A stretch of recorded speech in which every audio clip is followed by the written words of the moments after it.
Hi, అందరికీ నమస్తే. నేను అర్మేనియాలో ఉన్నా. నేను వచ్చి 9 months అవుతుంది. అర్మేనియా నిన్నటి వరకు వేరులో ఉంది. ఈరోజు చూడండి ఎలా ఉందో. మొత్తం మంచే. ఒక్కరోజు నైట్ కురిసింది, మంచు పడింది రాత్రి. చూడండి మొత్తం ఇలా అయిపోయింది. నేను ఎక్కడో లేను, సిటీ మధ్యలోనే ఉన్నాను. మొత్తం రాత్రి అంతా స్నోఫాల్. ఒక్క నైట్లో అర్మేనియా మొత్తం ఇలా అయిపోయింది. అర్మేనియా వచ్చి పని చేసుకుని డబ్బులు సంపాదించాలి అన్న ఆలోచన ఉంటే అది మానేసుకోండి. అర్మేనియాలో ఏమీ లేదు. వచ్చి మోసపోకండి. రావాలన్న ఆలోచన పెట్టుకోకండి. ఇఫ్ ఇన్ కేస్ రావాలి అనుకుంటే, ఇక్కడ ఎంజాయ్ చేయాలనుకుంటే రండి. అర్మేనియా చాలా బాగుంటుంది, చాలా అందంగా ఉంటుంది. అర్మేనియా పీపుల్ చాలా ఫ్రెండ్లీ. ఇంకొకటి, అర్మేనియా చాలా ఫ్రీ కంట్రీ. మీరు ఎక్కడైనా తినొచ్చు, ఎక్కడైనా తిరగచ్చు, ఏ టైం అయినా తిరగచ్చు, ఎక్కడైనా తాగొచ్చు. అన్నీ చెప్పొద్దు, అన్నీ దొరుకుతాయి ఇక్కడ. ప్రశాంతమైన కంట్రీ ఇది. డబ్బులు సంపాదించాలన్న ఆలోచనతో అయితే మాత్రం అర్మేనియా రాకండి. అర్మేనియాలో ఏమీ లేదు. వచ్చారంటే మోసపోతారు. ఫస్ట్ ఫ్లైట్ దిగిన వెంటనే మోసం ఎదురవుతుంది మీకు. అది గుర్తుపెట్టుకోండి. అందరు ఇక్కడికి వచ్చిన వాళ్ళు 100 మందిలో 90% మోసపోయిన వాళ్ళే. ఒక 10 మంది అదృష్టవంతులు ఉండొచ్చేమో. ఆ మోసపోయిన 90%లో నేను కూడా ఒకడిని. ఓకే, ఎక్స్పెక్టేషన్ చేసి మాత్రం రావద్దు. ఓవర్గా ఎక్స్పెక్ట్ చేస్తే ఏముండదు, ఏం దొరకదు ఇక్కడ. మీరు ఇండియాలో ఎక్కడైనా కానివ్వండి, మీరు ఇండియాలో ఉండి కనీసం 15,000 సంపాదించలేకపోతున్నాము అంటే అర్మేనియా రండి, నో ప్రాబ్లం. ఎక్కువ డబ్బులు ఖర్చు పెట్టుకుని రాకండి. అంత ఎక్కువ ఖర్చు అవ్వదు ఇక్కడికి రావడానికి. మేము ఆల్రెడీ మోసపోయాం, మీరు మోసపోవద్దని నేను చెప్తున్నా. ఓకే, ఆలోచించుకుని 1కి 10 సార్లు ఆలోచించుకుని రండి. అర్మేనియాలో ఏమీ లేదు. భయంకరమైన చలి ఉంటుంది. డెలివరీ చేసే బ్రదర్స్ ఎంతమంది ఫుడ్ డెలివరీ చేసేవాళ్ళు చాలా ఇబ్బందులు పడుతున్నారు. 1కి 2 సార్లు ఆలోచించి రండి. చాలా ఇబ్బందులు అంటే వాళ్ళకి ఎటువంటి ఇబ్బందులు ఎదురవుతాయంటే ఇక్కడ అర్మేనియాలో కొన్ని రెస్టారెంట్లు ఉన్నాయి, లోపలికి రానియర్, బయటే ఉండాలి. ఇంకొకటి, ఏ ఇంటికి వెళ్ళినా సరే ఆ ఇంటి దగ్గర ఇంటి నెంబర్ ఉండదు.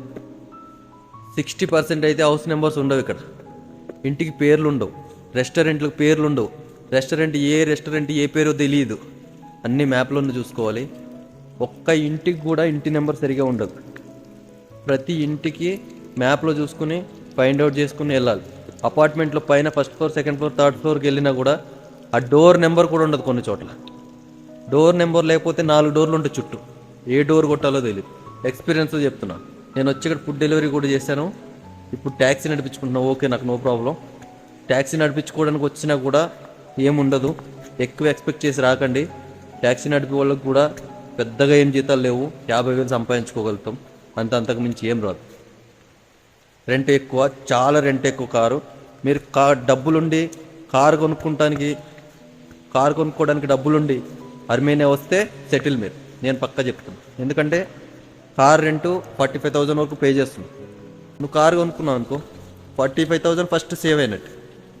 నెక్స్ట్ నీ ఎర్నింగ్స్ ఒక 40 చేసుకో. తక్కువలో ఆడుతూ పాడుతూ చేస్తే 40,000 ఈజీగా వస్తాయి.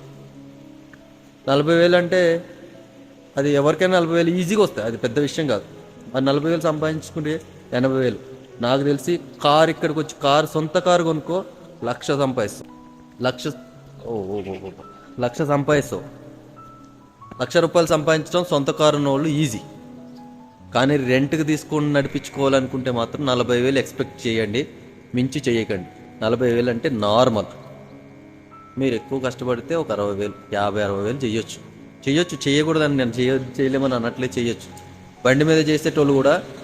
ఒకతను నేను కేరళ అతను చూసాను. నేను ఆయన రైడ్ మొత్తం చూసా. బండి మీద ఫుడ్ డెలివరీ ఒక్క నెలలో, సెప్టెంబర్ నెలలో కానీ, లాస్ట్ సెప్టెంబర్లో కానీ చూస్తాను. సెప్టెంబర్లో ఒక్క నెలకి 4 లక్షల రామ్స్ కొట్టిండు ఆయన. అంటే ఇండియన్ కరెన్సీ 90,000 చిల్లర. 90,000 చిల్లర కొట్టిండు ఒక్క నెలలో. రెంటు, ఈ పెట్రోలు, ఆయన ఖర్చులు ఏమైనా కానివ్వండి, కానీ అవి కొట్టడం రికార్డ్. అది 4 లక్షలు అంటే బండి మీద పెద్ద అమౌంట్. ఎందుకంటే కార్ మీదే 6 లక్షలు, 7 లక్షలు అంతే, అంతకుమించి అవ్వట్లేదు. ఇక్కడ కష్టపడేటోళ్ళకి డబ్బులు వస్తాయి బ్రదర్. కష్టపడకుండా డబ్బులు కావాలి అంటే రావు. అర్మేనియా వచ్చి మనోళ్ళు అంటే అదే నాకు తెలిసిన వాళ్ళు చెప్తున్నా, వచ్చిన వాళ్ళు అన్న అర్మేనియాలో ఏం లేదు నిజంగానే. అర్మేనియాలో ఏమీ లేదు, కష్టపడేటోడికి ఉందంతే. ఇంకొకటి, అర్మేనియాలో వేరే జాబుల కోసం రాకండి, వేరే జాబ్స్ ఏమీ లేవు. ఓన్లీ ఫుడ్ డెలివరీ, ట్యాక్సీ అంతే. జీతాలు 30,000 మించి ఎక్స్పెక్ట్ చేసి రాకండి, అంతకు మించి రావు. 30,000 మిగులుతుంది అంతే. మీరు తినండి తాగిన తర్వాత 30,000 మిగులుతుంది. లక్షలు మిగులుతాయని చెప్పారా, మోసం. అది నమ్మకండి. ఏజెంట్లు చాలామంది లక్షలు మిగులుతాయి వెళ్ళండి అని చెప్తున్నారు. ఇక్కడ ఉన్న కష్టాలు అసలు ఎక్కడ ఉండవేమో బహుశా. ఫస్ట్ ఈ చలికి తట్టుకోలేము బ్రదర్. ఎవరు వచ్చినా సరే ఈ చలికి అసలు మన వల్ల కాదు, చాలా కష్టం ఉంటుంది ఇక్కడ. మీరు అర్థం చేసుకోండి. రావాలనుకుంటే 1కి 4 సార్లు ఆలోచించుకునే రండి. Okay, bye.